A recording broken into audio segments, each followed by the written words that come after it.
definitely feels like they were somehow trying to get rid of us before the Magna Carta, so that this doesn't become a place that gets noticed, you know, and that gets talked about.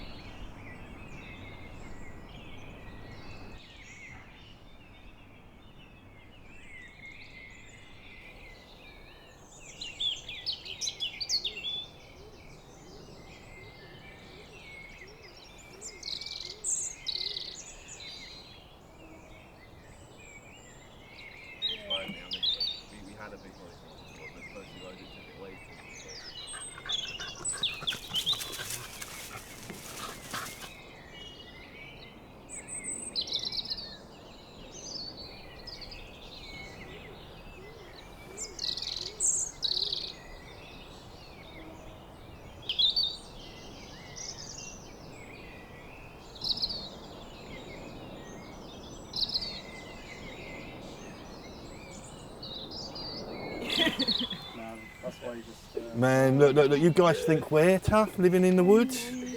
Think what it takes for a woman to live in the woods. In the media. Oh, I've copyrighted my image now. General love. Copyright. General love. I picked up this big old grey coat and someone says you're starting an army. Yeah, wake up in the morning. So we've got the love police and the love activists. Almond croissant. So I says I'm starting the love army up. And I'm General Love, love in general.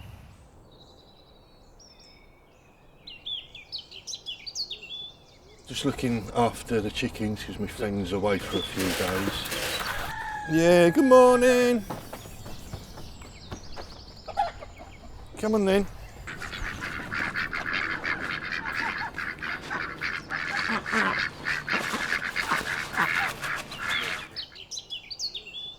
When we arrived here a year ago, it was a sporadic population here of around 12 people, and suddenly within a few months it passed from 12 people to 43 people. We began to have very close to this date actually meetings and deciding how to improve the village and how to make from it an eco-village. We found by, my boyfriend found by chance a spot where water comes out, and then we dug first at 3.5 meters the well. The water is filtered by the soil, by the clay, so normally it should be drinkable. We have a bucket here, which is gonna be replaced by a pulley system. We're gonna put two standing poles, and it's gonna be a pulley system like old school stuff. And here we go.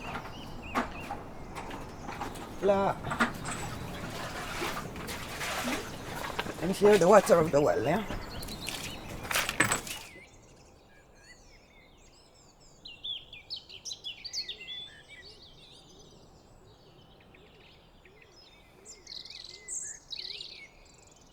This is the first really product of the year from this bed anyway.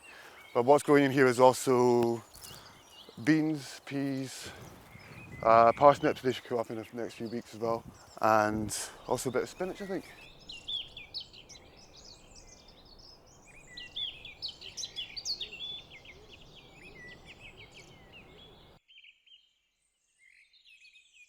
Runnymede Eco-Village is a sanctuary, an oasis for people who have got kind of sick of the system and have decided to seek an alternative, and one that is healthy for their development.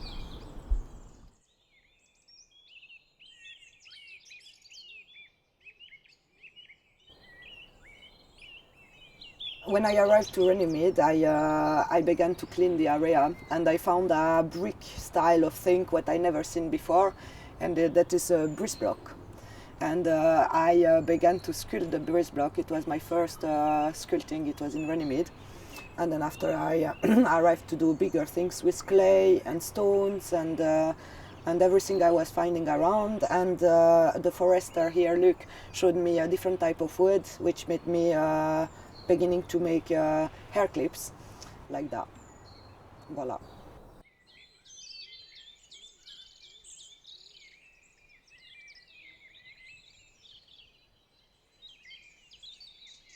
It's an alternative place, so it's an answer to finding an alternative way of living that is more harmonious with nature, that's low impact, and that means we can detach a little bit from the system. So we come here, we took a piece of disused land, we've been trying to manage the forest, clear the rubbish, we've built low impact dwellings, we're trying to be as self-sustainable as possible.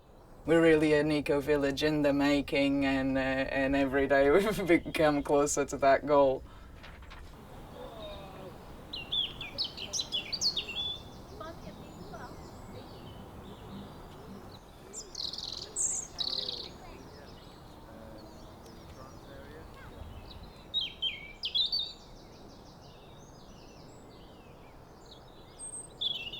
Well, this house is Mary's house, a young lady from Denmark. She's gone back to Denmark for further education.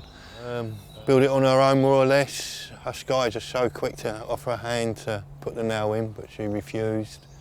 It's known as the Fairy Cave, and when you step inside, you'll realise why. It is dark.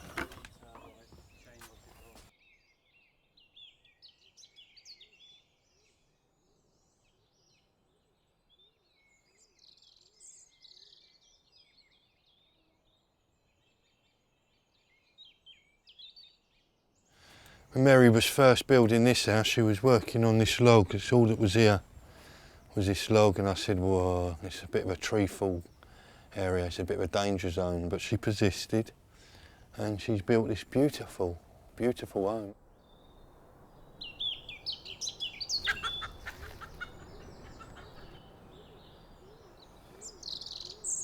So that's the composting toilets. There is the funnel is for women to urinate. The bucket over there, it's every paper you use, and we use this black bucket. My boyfriend empty it every like 3-4 weeks. Put it in the compost here. Voila.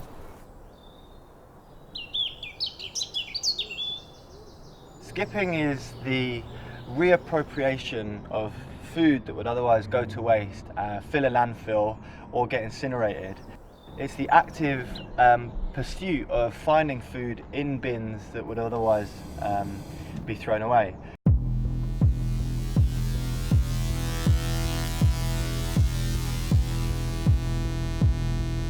So it's really just collecting, harvesting food that would otherwise be completely wasted. And the amount of food that gets wasted should be a crime. Yeah, we have to kind of scope the joint out quickly. Oh, beside this car.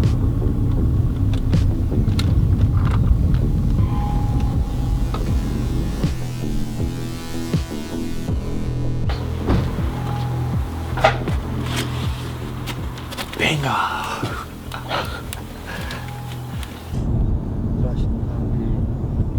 We're just taught from such a young age to not be a dustbin raider. You know, it's really frowned upon, you know, as the working class to be seen kind of going through the bin. Ready-made food. So we always try and make sure that you always put everything back in the bins. You sort of leave no trace, and you just take what you need.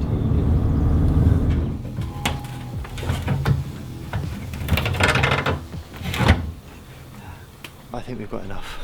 Let's not be greedy.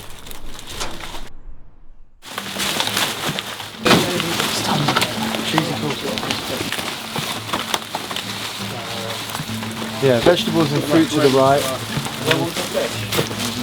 Yeah, the one underneath might as well be for fish for now.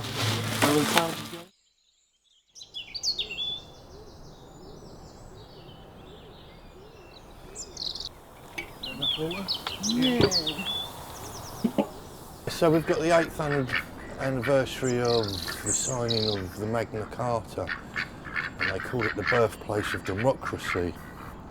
So in that aspect, we're now being asked to vacate the site through court eviction. It's, you know, you've got 7,000 dignitaries going down there. in quite a few of our minds, that's what's pushing the eviction forward. When we arrived here a year ago, it was a sporadic population here of around 12 people, and suddenly within a few months it passed from 12 people to 43 people. We began to have very close to this date actually meetings and deciding how to improve the village and how to make from it an eco-village. We got the eviction notice, and it came the day before they wanted us to all leave, which is highly impossible when you have people living here, animals here. You know, they obviously see us as a threat. You know, the establishment can't almost accept that there are people living this alternative lifestyle so close to somewhere where that means so much to them.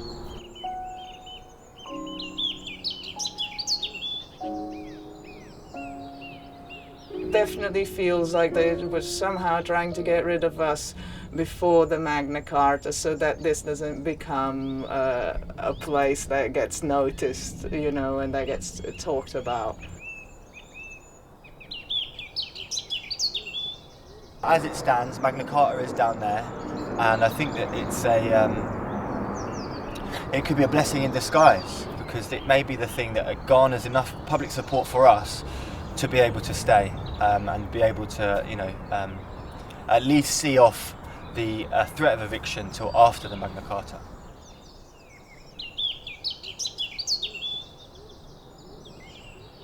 They've stuck this big black fencing up all the way around the site, preempting the eviction of us. They began to put up the fences, I think, if I could remember, maybe one day after the notice they gave to us.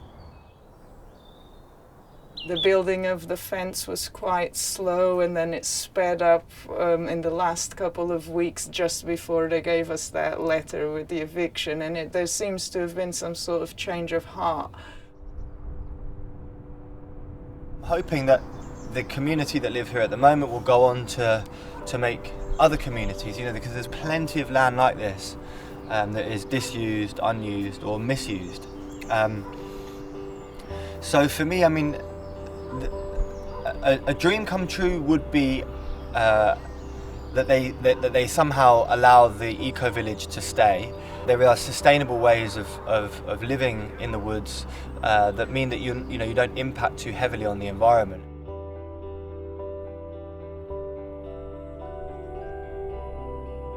Going back to my old lifestyle is not an option, so it's going to be start again, you know, build another place, start another eco-village if needed, or 3 or 10, you know, spread this, because I do think that this is part of the answer. They might destroy the place, but they won't destroy the spirit that this place created, so we're gonna go elsewhere and do it again, and we will always win, because there will always be another place to go to.